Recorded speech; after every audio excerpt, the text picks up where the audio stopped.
तर एकीकडे मनोज जरांगेंच्या शांतता रॅलीचा दुसरा टप्पा सुरू होतोय, तर दुसरीकडे प्रकाश आंबेडकर यांच्या आरक्षण बचाव यात्रेचा आज संभाजीनगरमध्ये समारोप होतोय। यावेळी शहरातील आमखास मैदानावर प्रकाश आंबेडकर यांची जाहीर सभा होणार आहे। तसंच प्रकाश आंबेडकर यांची सभेपूर्वी एक रॅली देखील निघणार आहे। दरम्यान प्रकाश आंबेडकर यांच्या आरक्षण बचाव यात्रेचे अपडेट जाणून घेऊयात। प्रतिनिधी कृष्णा केंडे सध्या आपल्या सोबत आहेत। कृष्णा, आरक्षण बचाव यात्रा प्रकाश आंबेडकरांची त्यांच्या अनेक विधानांमुळे गाजली, संभाजीनगरमध्ये त्याचा समारोप होतोय, कशी तयारी करण्यात आली आहे, काय वातावरण आहे संभाजीनगरमध्ये?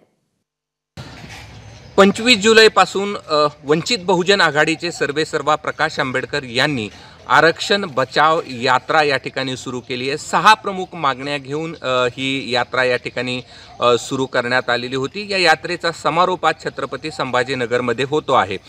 खरं तर यात्रा ज्यावेळेस छत्रपती संभाजीनगरमध्ये पोहोचेल ते तिथपासून म्हणजे चिखलठाणा, मुकुंदवाडी, त्यानंतर क्रांती चौक, फुले यांचा पुतळा अशा मार्गक्रमण करत ती या ठिकाणी आमखास मैदानावरती पोहोचेल आणि दुपारी 2च्या दरम्यान या यात्रेचा समारोप त्या ठिकाणी होणार आहे। आज प्रकाश आंबेडकर हे नेमकी काय भूमिका घेतात हे पाहणं महत्त्वाचं आहे, कारण की 6 मागण्यांमध्ये ओबीसीतून मराठा समाजाला आरक्षण देऊ नये, 56 लाख नोंदी ज्या आहेत कुणबीच्या त्या रद्द कराव्यात, या मागण्या त्यांनी या यात्रेदरम्यान केलेल्या होत्या।